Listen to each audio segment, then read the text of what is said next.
Well, we've got a new week. We have 2 sign changes this week, and I'm just sitting here looking at the chart and studying this Saturn and Pluto, both in the last decanates of their respective signs, Capricorn and Aquarius. And then Neptune went direct yesterday. Thomas Miller on the Fun Astrology Podcast. Glad you are here. We are starting the first week of December 5th, kind of philosophically here, I guess, because I've been looking at this chart. Let's talk about some of the energies that you're going to be feeling for this week. The one you were feeling last week and will continue to feel this week as Neptune starts to finally pick up speed again and moving in a direct fashion is that Neptune is no longer in retrograde. And as far as the scorecard, who still is in retrograde? Good question. Mars in Gemini, Uranus in Taurus, Chiron in Aries, which is, by the way, the next planet to go direct, and that's on the 23rd. Merry Christmas. And then Mercury, before we leave the month, Mercury goes retrograde on the 29th. Then January brings everybody fully out of retrograde. Everybody will be direct after January 22nd. So we're starting the week with a Taurus moon.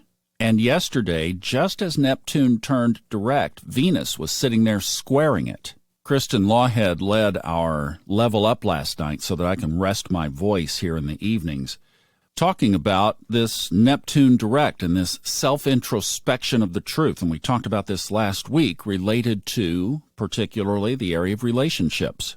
Might come along just enough tension that would make you want to take a look at how is this relationship being truthful, particularly to yourself. So you have to look there first, because I think that's really the emphasis of Neptune here, is saying take a look at yourself first. Be honest with yourself. Then look around and see if there is honesty and integrity in these other areas. And where there isn't, go after it. Now, this one's going to be interesting. There's another big one that kind of jumps off the page to me, and that is on Thursday. So we have 3 days waxing up to this, Monday, Tuesday, Wednesday, and then Thursday morning, early, like right after midnight, basically Eastern time, the sun opposes Mars.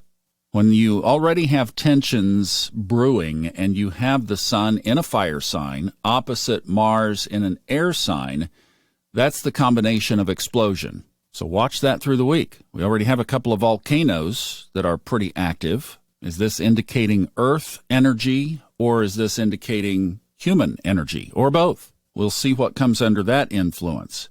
Then we have 2 sign changes this week. It's the 2 fast movers other than the moon. Mercury moves into Capricorn tomorrow, and then Venus follows in on Friday. So Sagittarius this week diminishes with 2 players regarding communication, regarding intellect, regarding our knowledge, learning, and then obviously Venus relating to relationships, money, love, beauty, etc. Hopefully, you've felt some lightness around those areas over the last about 3 weeks, but now it's time to roll our sleeves back up and take care of some structural issues in those areas. Now, the one that I've been just sitting looking at the chart, let's go back to what we mentioned, the position of Saturn and Pluto. Now, Pluto's been there for a long time. Saturn just crossed in. They are both now in the last 1/3 segments or decanates of their respective signs. Pluto in Capricorn, Saturn in Aquarius. When you divide a sign into thirds and you assign it an additional ruling planet, that's the decanate. It's like another layer. I love to describe this whole thing of astrology think of a PowerPoint, and you can take a beautiful picture, and then you can start adding layers, and you can change that picture in a number of different ways. You can embellish it. You can turn a layer on and turn a layer off. Just think of it exactly like that. And that's what these decanates are. It's another layer that you can look at individually, or you can incorporate it with a whole lot of other interpretive ingredients, but you're looking at another factor that's influencing things. And I don't know exactly where we're going with this yet, just observing. But the third decanate ruler of Pluto in Capricorn is Mercury. And I wouldn't roam too far away from the cookbook interpretive areas of Mercury. Pluto is transformation. Pluto is also destroying or tearing something down in order to change it and make it better. So this other influence with Pluto right now in Capricorn is around the knowledge of things communicated. And I think about, where is that going on right now? Twitter. I mean, what Elon Musk is doing with Twitter, whether you like it or not, I'm not getting into that, is Pluto. It's transforming like he tore it down. You want an example of Pluto? Look at that. So maybe there's more of that coming, especially as all of this moves forward into January and these retrogrades end. Woof.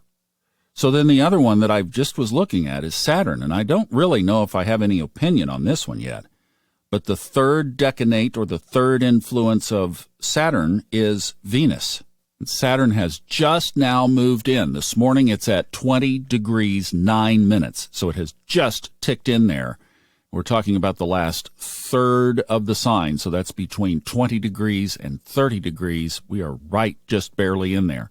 So right now, that Venus influence over Saturn in Aquarius is also significant. Let's circle back on that one because I think that's one of those that we just need to ponder a little bit. Hey, over the weekend, released a new Subconscious Mind Mastery episode with Fred Dodson. You talk about Neptune going direct. The book that we talked about that's now out on audio is called, are you ready for this? History is False. It's a good interview if you want to catch it. Have a great day. See you tomorrow.